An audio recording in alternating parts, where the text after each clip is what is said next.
그 후에 모세와 아론이 바로에게 가서 이르되 이스라엘의 하나님 여호와께서 이렇게 말씀하시기를 내 백성을 보내라. 그러면 그들이 광야에서 내 앞에 절기를 지킬 것이니라 하셨나이다. 바로가 이르되 여호와가 누구이기에 내가 그의 목소리를 듣고 이스라엘을 보내겠느냐? 나는 여호와를 알지 못하니 이스라엘을 보내지 아니하리라.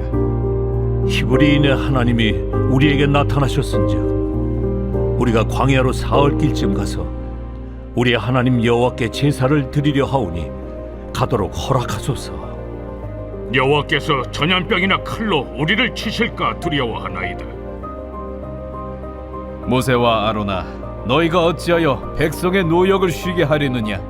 가서 너희의 노역이나 하라. 그 사람들의 노동을 무겁게 함으로 수고롭게 하여 그들로 거짓말을 듣지 않게 하라.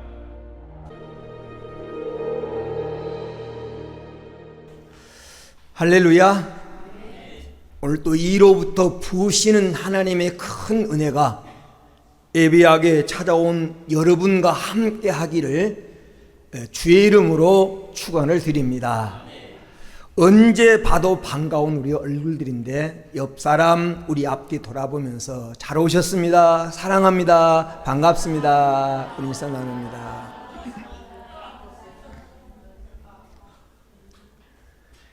먼 거리를 비행한 비행기나 배는 반드시 다시 출항하기 위해서 점검을 합니다. 엔진은 괜찮은지, 날개 부분에 이상은 없는지, 내부에 균열된 곳은 없는지 세세히 살피는 작업을 오랜 시간 걸칩니다. 자동차도 안전한 운행을 위해서 정기 점검을 합니다. 그래야 사고를 미리 예방할 수 있고 불행한 일을 막을 수가 있습니다. 많은 부분의 안전사고는 관리 소홀, 점검을 소홀히 한 결과입니다.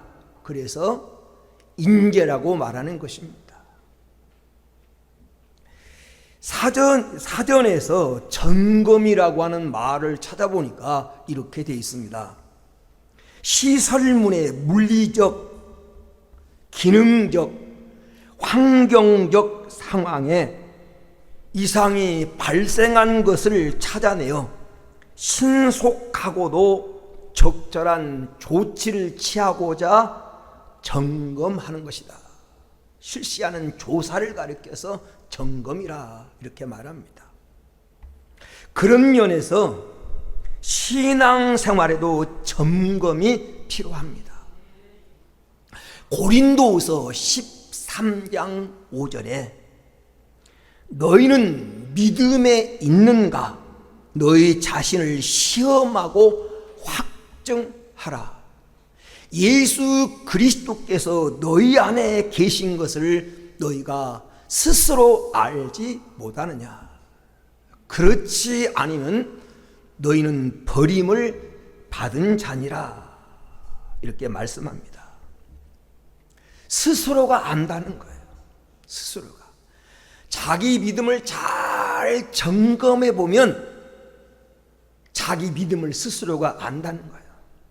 내가 진짜 믿고 있는지, 내가 가짜로 믿고 있는지, 구원받을 믿음인지, 믿음의 흉내만 내고 있는지 스스로 안다. 스스로 알지 못하느냐 이 말은 스스로 느낀다는 거예요. 스스로 느껴요. 지금 내가 바르게 신앙생활을 하고 있는지, 이대로 가도 되는지, 지금 이 상태에 주님이 오신다고 하면 내가 주 예수의 오시옵소서 환영할 수 있는 상태인지. 여러분, 신앙은 착각하면 안 됩니다. 신앙은 착각하면 절대 안 돼요. 구원받지 못했는데 구원받았다고 착각을 하거나, 나는 지금 예수 믿는 것이 아닌데 예수 믿는다고 착각하거나, 이 신앙은 절대 착각하면 안 됩니다. 점검을 해라. 여러분, 지금 내가 병들었는데 병든지를 모른다거나, 내가 지금 죽어가고 있는데 죽어가고 있는 상태를 모르게 되면 결과는 죽음입니다. 마태복음 25장 1절에 10절에 보면 지금 기름이 떨어져 가지고 등불이 꺼져가고 있는데, 등을 들고 있다고 한 이유로 나는 신랑을 맞을 준비가 돼 있다, 이렇게 착각을 한 처녀 얘기가 나옵니다. 그런데 막상 신랑이로다 맞이하라 라고 하는 순간에 보니까 등불이 지금 꺼져가고 있는 거예요. 이 사실을 몰랐어요. 그 결과가 무엇입니까? 바깥 어두운 곳에 내쫓겨 슬피 우며 이를감이 있으리라. 다시 문을 두드려 열어달라고 해도 다시 그 문은 열리지 않습니다. 그래서 신앙은 착각하면 안 돼요. 요한계시록 3장 14절에서 22절에 본 라오디아 교회 성도들의 신앙 상태에 대해서 라오디아 교인들은 스스로 나는 부자고 부요하여 부족한 것이 없다, 이만하면 됐다 라고 스스로 자족하고 있는데, 주님은 그 교회를 바라보시면서 내가 가난하고 가련하고 공고하고 네가 지금 다 벌거벗은 수치를 다 드러내고 있고 네가 지금 눈멀었다 라고 말씀하셔요. 스스로는 다 갖췄다고 말하고 영적으로 부자라고 말하고 나는 부족함이 없는 이만하면 됐다라고 생각하는데, 주님은 그들을 바라보면서 영적인 하나님 눈으로 바라보니까 다 벌거벗었고 가난하고 가련하고 눈멀었다. 네가 불로 연단한 금을 사서 부유하게 하라. 옷을 사서 입어 벌거벗은 수치를 가려라. 안약을 사서 눈에 발라 봐야 될 것을 밝히 보라. 이렇게 책망한 얘기가 나옵니다. 여러분, 혹시 착각하고 있는 건 아닙니까? 혹시 여러분 지금 잘못 생각하고 잘못 계산하고 있는 것은 아닙니까? 예수님이 누가복음 18장 8절에 인자가 올 때 세상에서 믿는 자를 보겠느냐, 예수님이 다시 땅에 재림하시는 날 이 세상에서 믿는 사람을 찾아볼 수 있겠느냐라고 주님은 탄식하셨어요. 목사로서 성도 여러분에게 정말 강조하고 싶은 메시지가 있습니다. 할 수만 있으면 정말 강요하고 싶은 게 있어요.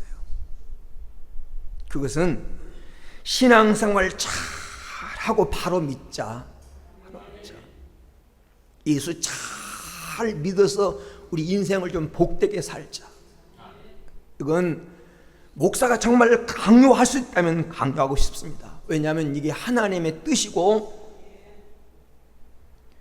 예수님께서 이 땅에 오신 목적이기 때문에 예수님 말씀하지 않았습니까? 요한복음 10장 10절에 내가 온 것은 양으로 생명을 얻게 하고 풍성한 행복한 삶을 얻게 하려고 왔다고. 여러분, 주님 우리가 행복하기를 원하고 풍성한 생명, 영생을 얻기 원합니다. 그래서 신앙의 점검이 필요해요. 신앙의 점검. 몇 주간에 걸쳐서 이 신앙의 점검에 대해서 하나하나 이 자동차를 이 정비사가 엔진 개통도 살펴보고 전기 개통도 살펴보고 그리고 이 마우라도 보고 핸들도 이 조향해보고 살피듯이 한번 우리 살펴보면서 내 믿음이 지금 바른 기능 생활을 하고 있고 기능을 발휘하고 있는지를 살펴보면서 우리 바른 믿음으로 애적 그 찬란했던 그 화려했던 하나님 사랑받았던 그 자리로 우리 돌아가십시다. 그 첫 번째 우리가 점검해야 될 것이 바로 예배입니다. 예배예요. 오늘 예배에 대해서 예배 생활에 대해서 한번 체크를 해보려고 하는데 오늘 하다 다 못하면 다음 주까지 예배에 관한 말씀을 같이 나누려고 합니다. 첫 번째로 신앙인에게 예배가 왜 중요한가? 예배가 왜 중요한가? 이 중요성을 알아야 예배를 바르게 드릴 수 있습니다. 왜 예배가 중요할까요? 그 첫 번째 이유는 하나님이 나를 창조한 목적이 바로 예배입니다. 왜 하나님이 나를 이 땅에 보내셨는지, 그리고 그 많은 사고와 사건과 수많은 별난과 위기와 어려움 가운데서도 나를 지키시고 구원하셔서 오늘 이 자리에 살게 하시는지 그 목적을 바로 알아야 우리가 바른 예배자가 됩니다. 창세기 1장 26절에서 28절에 보면 하나님께서 우주 만물을 다 지으시고 하나님 형상을 따라 우리 인간을 만든 다음에 복주어서 하나님과 교제하며 행복하게 살도록 우리를 만들어 주셨어요. 사람이 태어나 보니까 모든 것이 다 갖춰 있는 에덴 동산이에요. 왜 주셨을까요? 왜 창조하게 하셨을까요? 그 이유를 성경은 하나님께서 하나님의 형상을 따라 지음받은 사람들을 통해서 찬양과 영광을 받으시기 위해서라고 말합니다. 여러분 이 사실을 아세요? 여러분이 아무리 세상에서 출세하고 성공하고 많은 것을 누리며 살아도 이 목적에서 벗어난 것은, 이 사실을 모르면 이미 목적에서 벗어난 것입니다. 이사야 43장 7절에 내 이름으로 불려지는 모든 자 곧 내가 내 영광을 위하여 창조한 자를 오게 하라. 내가 그들을 지었고 내가 그들을 만들었다. 왜 만들었습니까? 왜 지었습니까? 내 영광을 위하여. 내가 내 영광을 위해서 지었다. 하나님 영광을 위해서 우리는 지음받은 존재예요. 이거 절대 잊지 마세요. 이사야 43장 21절에 이 백성은 내가 나를 위하여 지었나니 나를 찬송하게 하려 함이니라. 하나님의 찬송을 부르게 하려고, 하나님께 예배하는 백성이 되게 하려고, 하나님이 우리를 창조한 목적 가운데 가장 중요한 목적이 나를 통해서 하나님 경배 받으시고 영광 받으시기 위해서 지으셨다는 거예요. 이 마이크는 소리를 확장시키기 위해서 만든 겁니다. 근데 이 기능을 잃어버리면 이건 존재 가치가 없는 거예요. 아무리 글리딱게 생겼고 날려가고 모양이 좋고 이뻐도 이 기능을 상실하면 아무런 가치가 없는 것입니다. 여러분, 우리가 하나님 앞에 예배하는 이 기능을 잃어버리면 아무리 그 사람이 많이 배우고 잘생기고 세상 것을 다 누리고 살아도 하나님 볼 때는 가치를 상실한, 목적을 상실한 존재 가치가 없는 거예요. 그래서 성도에게 예배가 중요해요. 두 번째는 하나님이 우리를 구원하고 교회를 세우신 목적이 예배입니다. 우리를 구원하고 교회를 세우신 목적. 하나님께서 이스라엘을 애굽으로부터 건져내신 가장 중요한 이유가 여호와 하나님의 절기를 지키고 하나님을 섬기기 위함이라는 것입니다. 즉 하나님 앞에 예배하며 하나님을 섬기는 백성으로 살게 하기 위해서 우리를 건져 오늘 교회를 세우셨다는 거예요. 하나님이 그 목적을 위해서 이스라엘 백성들에게 성막을 건축하게 하셨고 제사 제도를 하나님은 가르쳐 주셨습니다. 본문에 보면, 오늘 우리가 읽은 본문에 보면 이스라엘 백성이 애굽에서 400년 동안 종살이를 합니다. 400년 동안. 그런데 이렇게 이스라엘이 바로에게 묶여가지고 애굽에서 400년 동안 종살이 하는 것은 오늘 우리에게 적용하면 우리가 마귀에게 묶여가지고 마귀의 종노릇, 제 종노릇 한 오늘 우리의 비유된 말씀이에요. 구약의 모든 사건과 사건, 우리의 구원을 위한 이 구원의, 여러분 구원을 위한 책이기 때문에 모든 사건은 다 의미가 있는데 이스라엘 백성이 지금 바로에게 붙잡혀서 애굽에 종살이하는 것은 우리가 죄에 묶여가지고 마귀에게 붙들려서 애굽에 종살이한 것과 마찬가지예요.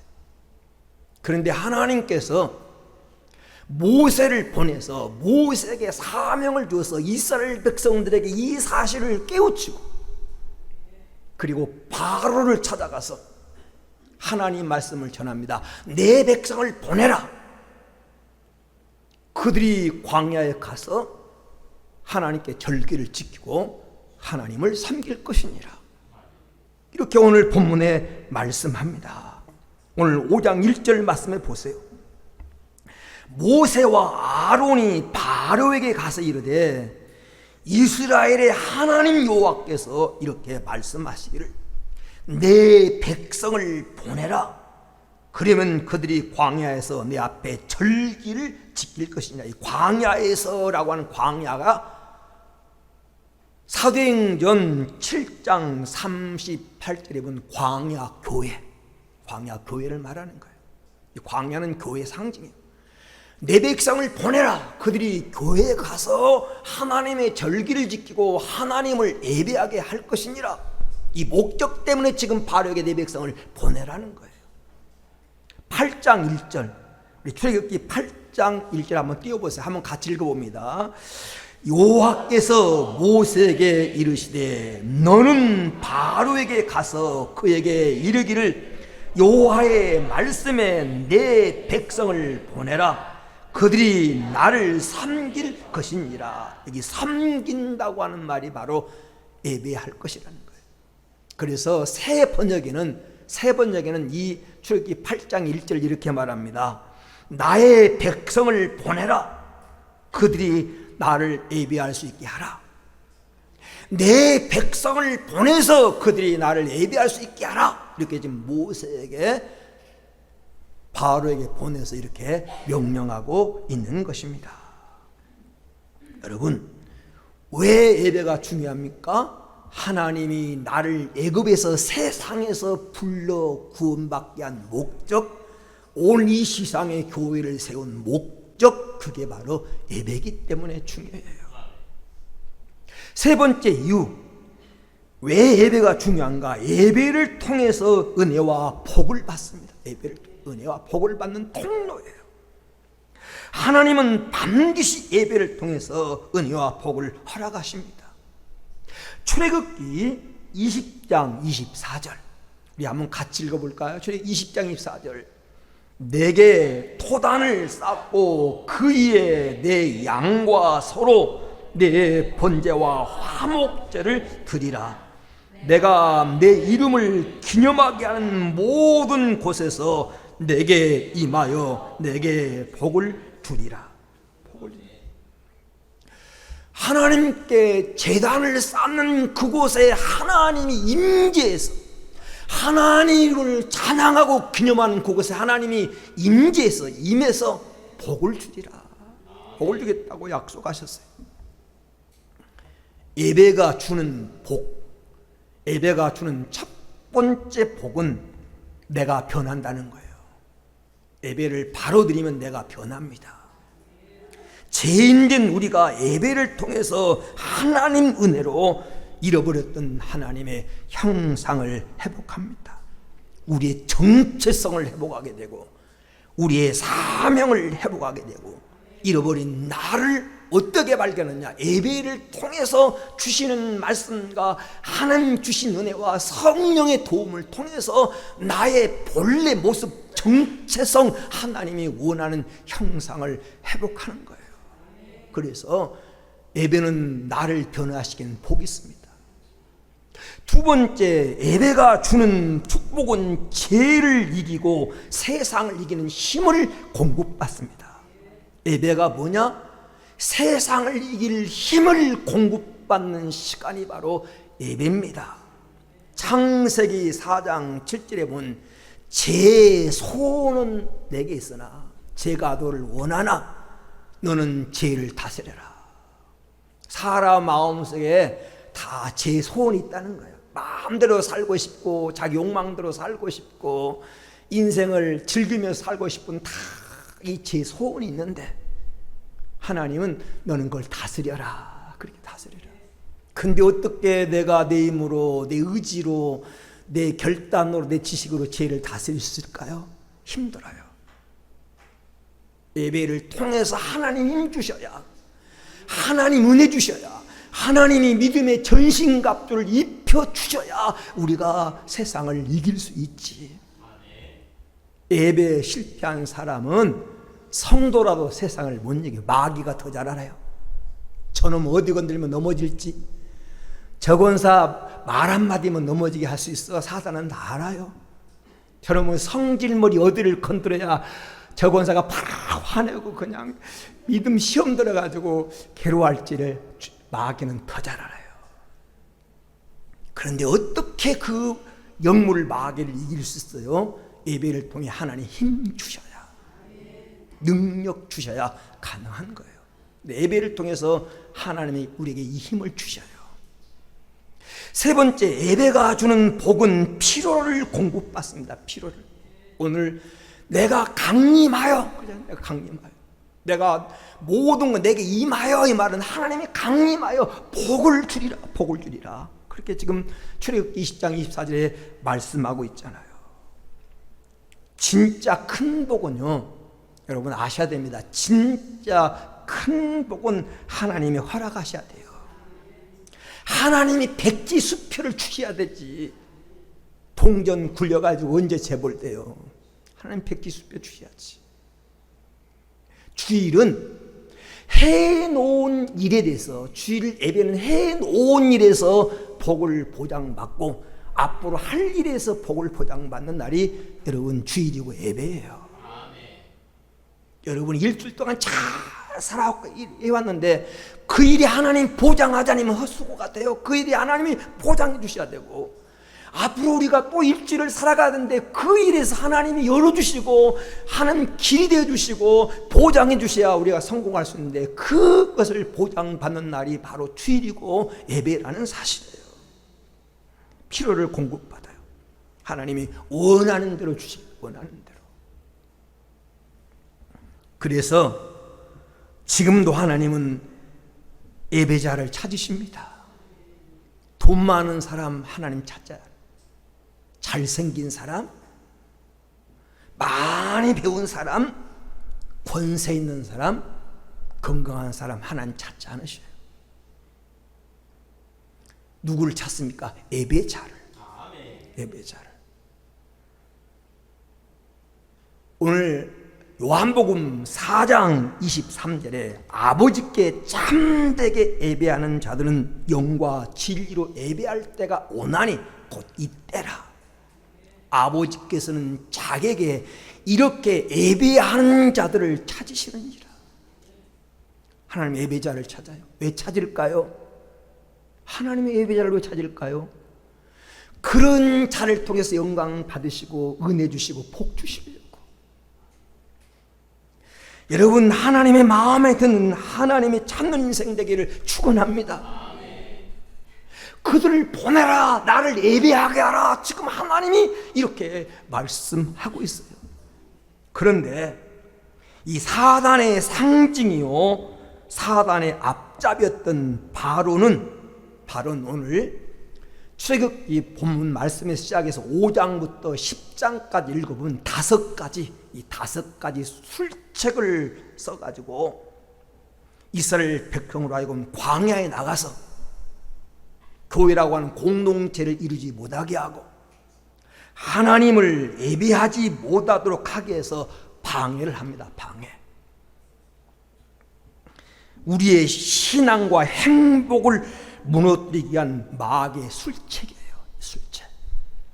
이 술책을 여러분 이기고 예배의 성공자가 되기를 주의 이름으로 축원을 드립니다. 그런 마귀가 두 번째로 예배에 실패하도록 방해하는 마귀의 술책이 뭔가? 마귀의 술책. 이 마귀의 5가지 술책이 출애굽기 5장에서 10장에 나오는데, 첫째는 예배를 못 드리게 방해합니다. 예배를 못 드리게 방해해요. 오늘 5장 1절에 모세가 하나님의 부름을 받들어서 바로에게 가서 내 백성을 보내라. 그들이 광야에서 내 앞에 절기를 지킬 것이니라.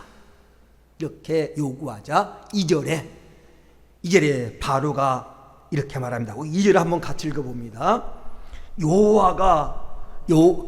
바로가 이르되 여호와가 누구이기에 그의 말을 듣고 이스라엘을 보내겠느냐? 나는 여호와를 알지 못하니 이스라엘도 보내도 아니하리라. 처음부터 바로는 이런 지하에 딱 거절합니다. 하나님이 누군데 그들로 하여금 이스라엘을 보내서 그들로 하나님 예배하게 하겠느냐? 이렇게 이스라엘 백성들에게 예배 드리지도 아주 가지 못하게 방해를 하는데, 9절 말씀에 보면 9절에 보면 마귀가 예배 드릴 생각을 아주 못하도록 그 예배를 방해하는데, 마귀가 예배를 방해하는 첫 번째 방법이 뭐냐면 진짜 고난입니다. 고난. 마귀의 고난, 예배를 못 드리게 한 마귀의 고난, 이 전략이에요. 9절 말씀을 한번 같이 봅니다. 9절. 그 사람들의 노동을 무겁게 함으로 수고롭게 하여 그들로 거짓말을 듣지 않게 하라. 지금 모세가 이스라엘 백성들에게 찾아와서 하나님이 이렇게 말씀하시는데, 우리 백성은 광야로 나가서 하나님께 예배드려야 한다. 백성들이 모세의 말을 기울여. 그리고 바로를 찾아가서 내 백성, 하나님 백성을 보내십시오. 그들이 하나님께 예배할 것입니다. 그랬더니 바로가 그 말을 듣고 5장 9절에 이스라엘 백성들의 노동을 다 무겁게 하고 수고롭게 하고 힘겹게 만들어서 아예 예배드릴 생각을 못하도록, 바로 모세의 말을 듣지 못하도록 방해를 합니다. 예배 드리고자 하였더니 더 힘든 고역과 문제가 주어서 하나님 앞에 예배 드리고 가자, 이 소리를 못하게 지금 만들어 버린 것입니다. 그때 백성들이 마음이 흔들립니다. 왜냐하면 예배 드리러 가려고 했더니 일이 더 힘들어지고 막 고역이 힘들어지고 다 일이 더 힘들고 삶이 고달파지니까 어떻게 해요? 모세를 원망하고 하나님 원망하고, 그리고 쉽게 예배드리는 생각을 포기해버려요. 오히려 예배드리기 어려운 문제가 발생할수록 하나님 백성은 다 고난을 이기고 하나님 앞에 나와야 되는데, 고난이 오니까 그냥 포기해버린 거예요. 저도 짧은 목회 기간에 이 같은 현상을 많이 봅니다. 예수를 잘 믿으려고 교회에 나가기 시작하거나 좀 더 신앙생활을 잘 하기로 결심을 하고 예배드린 것에 좀 열심을 내고자 하면 아주 이상하게 가정의 문제가 발생하고 경제적 어려움을 당하고 질병이 찾아와서 질병에 시달리기도 하고 엉뚱한 문제가 생겨서 삶을 괴롭힙니다. 마치 바로 왕이 더 힘든 고역을 두어서 백성들이 예배드려야 한다는 생각을 못하도록 예배드리러 가자라고 하는 모세의 말을 듣지 못하도록 방해한 것처럼 일이 더 힘들어지고 삶이 고달파지는 경우가 있어요. 여기서 포기하고 원망하면 실패자가 됩니다. 성도 여러분, 하나님 믿는 자가 하나님께 예배하기를 원합니다. 아멘? 원해요. 바른 예배자가 되기를 원해요. 그런데 마귀는 원치 않습니다. 마귀는 알아요. 우리가 하나님께 바른 예배를 드리고 하나님과 관계가 바로 되면 인생의 행복이 친다는 걸 마귀는 누구보다도 잘 알아요. 그래서 마귀가 하는 일은 우리의 예배를 방해합니다. 예배를 못 드리도록 문제를 일으키고 일이 힘들게 만들고 엉뚱한 사건을 벌여가지고 하나님께 나갈 생각을 못하도록 만들어요. 마귀는요 쉬지도 않아요. 마귀는 휴일도 없어요. 마귀는 덥다고 휴가도 안 가요. 성도 예배를 방해한 일을 연구하고 노력하고 끝까지 예배를 못 드리게 방해하는 존재가 마귀입니다.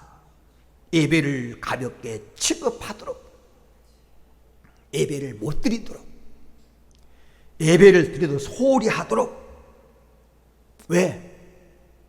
이 예배의 성공이 바로 가난으로 통하는 길이고 하나님 예비하신 안식을 누리는 길이기 때문에 이걸 방해하는 거예요. 첫 번째가 고난입니다. 잘 믿으려고 하는데 하나님께 바른 예배 드리려고 하는데 삶에 어려움이 생기고 문제가 생깁니까? 그게 주저앉지 말고 오히려 하나님의 능력을 보이는 기회로 삼으시기를 주의 이름으로 축원을 드립니다. 두 번째, 예배를 못 드리도록 방해한 마귀의 전략이 뭐냐면 성공입니다. 성공. 분주하게 만들어서 예배 드릴 시간도 없도록 우리 삶을 분주하게 만들어서 예배를 방해합니다. 일시적인 순풍에 속으면 안 돼요. 잠깐의 성공에 정신 팔려서 속으면 안 됩니다. 성도가 하나님 말씀에 불순종하고 성공하는 것은 성공이 아닙니다. 하나님 말씀에 불순종했는데 일이 더 잘 된다, 그건 성공이 아니에요. 어느 순간에 뻥 터지는 날이 옵니다. 요나를 보세요. 요나가 하나님 말씀에 불순종하고 니느웨 가서 복음을 전하는 말씀에 불순종하고 다시스로 도망가려고 생각을 해가지고 요빠 항구에 내려갔는데 그때 마침 배가 딱 정박에 있어. 어디로 가는? 지금 요나가 가려는 방향으로 다시스로 가려는 배가 거기 정박에 있어요.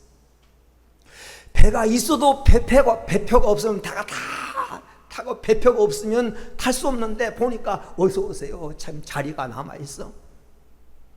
그리고 지금 가려고 하는데 막 풍랑이 심하게 부는 못 가. 그런데 날씨가 아주 순풍이야. 너무 잔잔해. 순풍에 돛단 것처럼 길이 열립니다. 우리는 그것에 속으면 안 돼요. 요나가 그 말에 그 환경에 속았다가 얼마 못 가서 큰 풍랑이 대작해가지고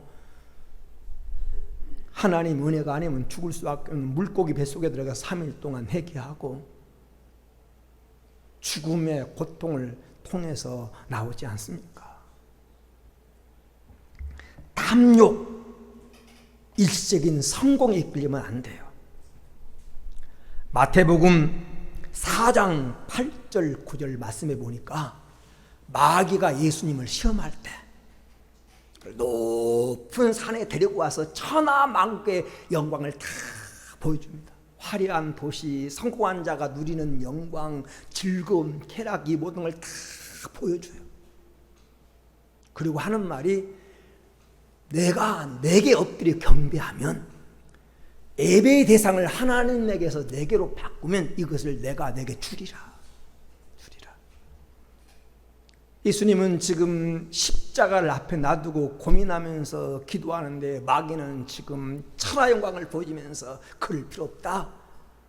나를 경배해라. 나를 경배 대상을 나로 바꿔. 나를 경배하면 다 주겠다. 마귀가 그거 줄 수 있을까요? 주는 척만 합니다. 다 뺏어갑니다. 근데 속아요, 많은 사람. 일시적으로 잘 되니까, 하나님 없이도 잘 되니까, 하나님 떠나서 성공하니까 그것이 정말 성공이처럼 속아요. 절대 속으면 안 됩니다. 순풍에 속지 마세요.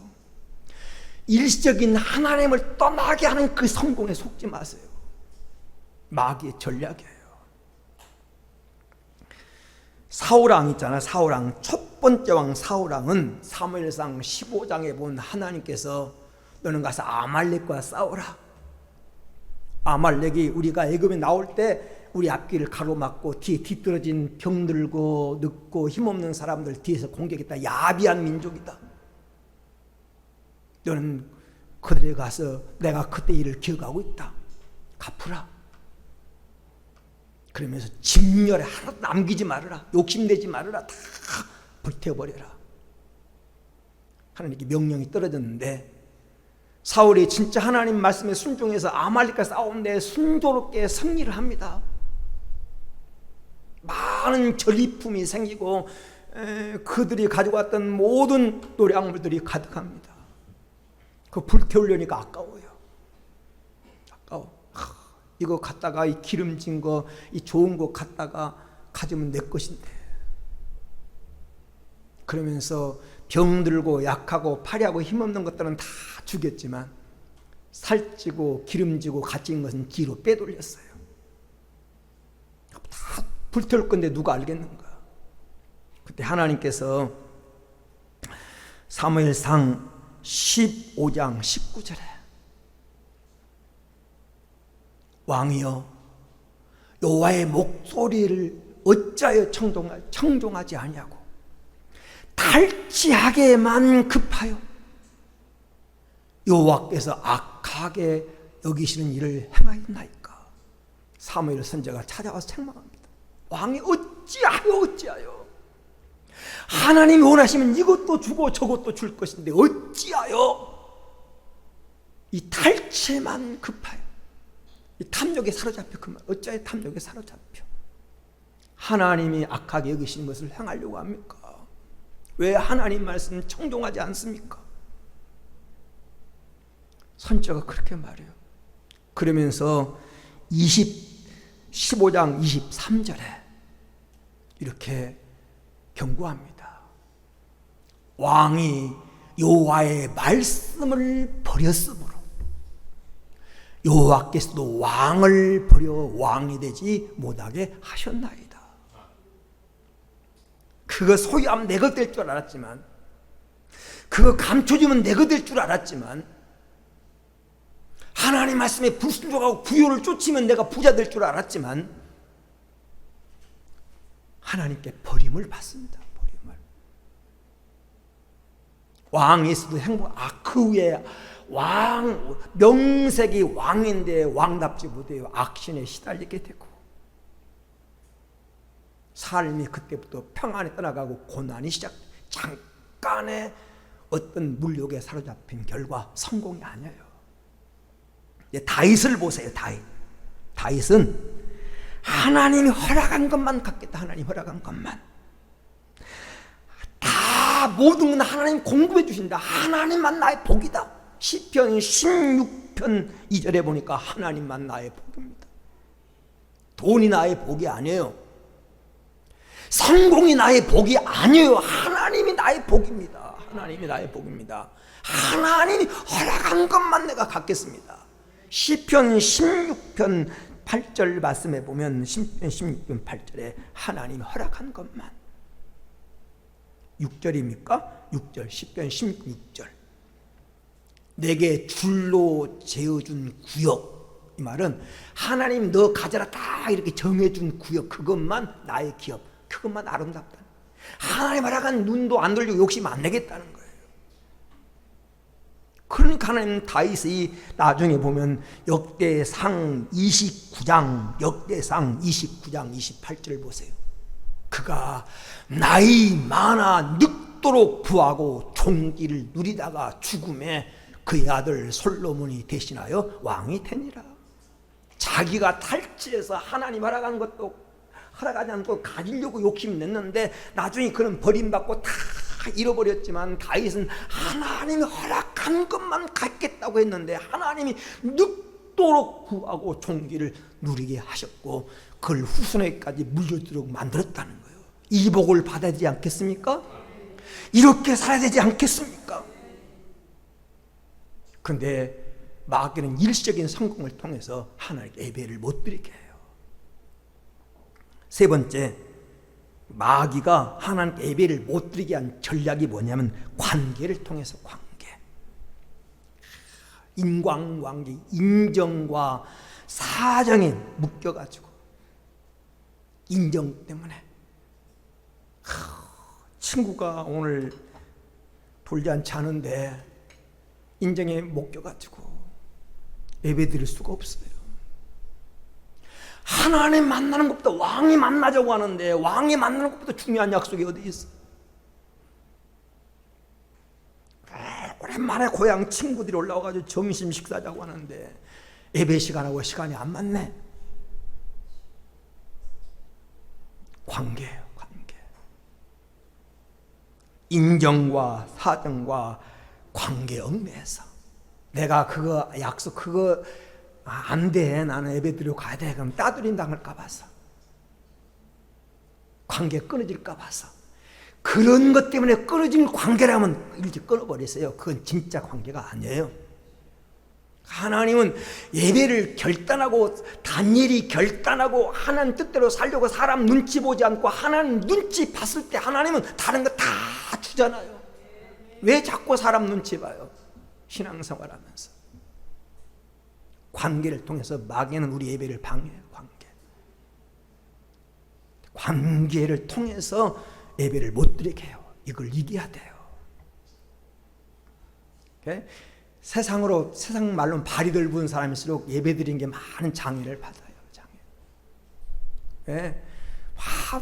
그 사람이 나한테 결혼식도 왔는데 내 아들 돌잔치에 왔는데 나도 가야지. 요즘은요 결혼식 안 가고 돈 보내준 게 더 좋아요. 왜냐하면 가면 밥값이 더 들어가. 아니 못 가면 미리 얘기하는 거야. 너 나 알지? 나 교회 집사야. 오늘 예배 드려야 되는데 중요한 순서가 있어. 네가 좀 이해해 줘. 내가 나중에 정신 살게. 그리고 미리 찾아가서 얘기하고 추가금 주면 좋아요. 이해 못할 친구 아무도 없어요. 그거 이해 못할 사람이라면 인간관계 빵이야, 빵. 여러분, 관계를 통해서 마귀는 자꾸 우리에게 그거 놔버리면 내가 애토리 될까 봐가지고 자꾸 그거 마귀는 이용하는 거예요.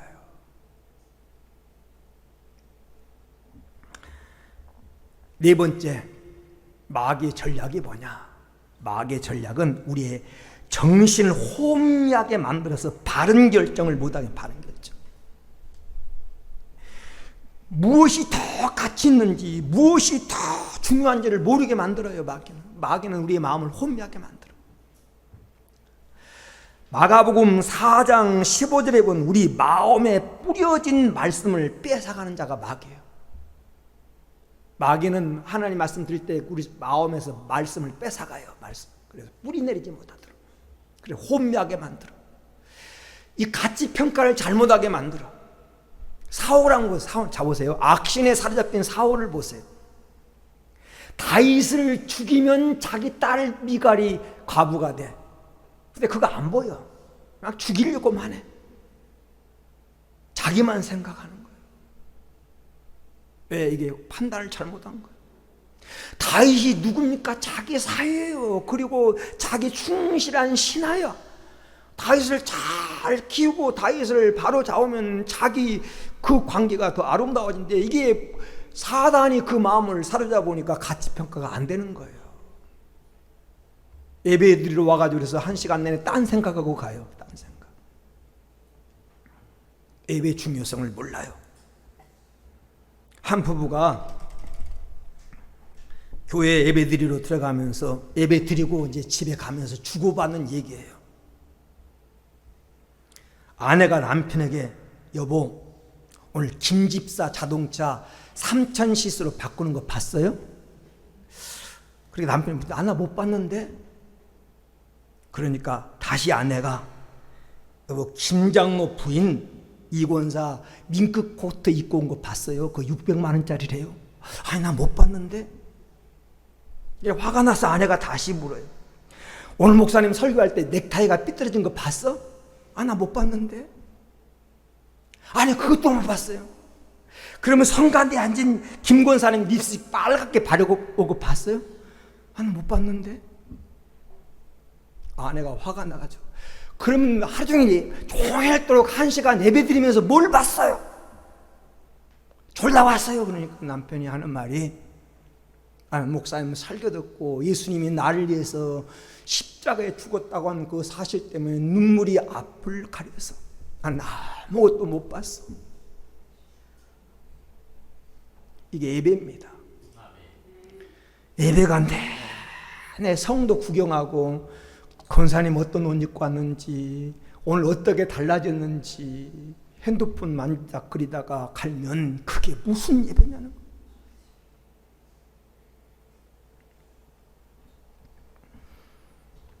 목사가 안타까워서 말씀드린 거예요. 마귀가 성도들을 예배를 실패시킬 때 아주 예배를 못 드리려고 날마다 연구해요. 날마다. 여러분, 고기 잡는 어부가요, IQ가 3밖에 안 되는 물고기 잡는데도 연구합니다. 어떤 미끼를 써야 되는지, 어떤 그물을 써야 되는지. 그래서 여러분, 잡는 미끼가 다 달라요. 여러분, 뭡니까? 문어 잘 배워가려면 소라 같은 거에다 그 해가지고 그물 쓰고, 개 잡으려면요, 개 잡는 그물은요, 개 잡는 낚시는요, 뭐냐면, 제가 보니까 그물이더라, 그물. 여기다, 이 그물에다가 이 동태 한 마리 넣어놓으면 그 냄새 맡고 왔다가 딱 다리가 달라붙으면 안 떨어져요. 제가 영덕 가서 그 휴가 때 갔다가 낚시하는 거 보고 배웠어요. 개를 어떻게 잡나 그랬더니, 이 많은 이런 그물 뭉치가 있는 그 뭉치에다가 그 안에 이게 냄새나는 고등어 볼이 잘라가지고 딱 붙여놓으니까 그 냄새 맡고 왔다가 그 그물에 닿는 순간, 발이 닿는 순간에 그 개가 걸리는 거예요. 그 작은 물고기 하나 잡는데도 연구하고 노력하고 어떤 미끼를 쓸까 노력하는데, 마귀가 여러분 영혼을 사냥하는데 연구 안 하겠어요? 노력합니다. 어떻게 하면 저 영혼을 낚아서 지옥 보낼까? 그 첫 번째가 예배 실패자가 되게 만드는 거예요. 여러분, 예배에 성공해야 됩니다. 5가지인데 우리가 한 가지 하다 시간 다 결론 내려고 합니다. 우리가 잘 아는 그 최고의 부자 록펠러에게 이 그랜드 시걸이라고 하는 기자가 찾아와서 물어요. 어떻게 그렇게 성공해서 세계적인 부자가 됐습니까? 이렇게 물을 때 록펠러가, 나는 부모님에게 3가지 유산을 받은 것이 비결입니다.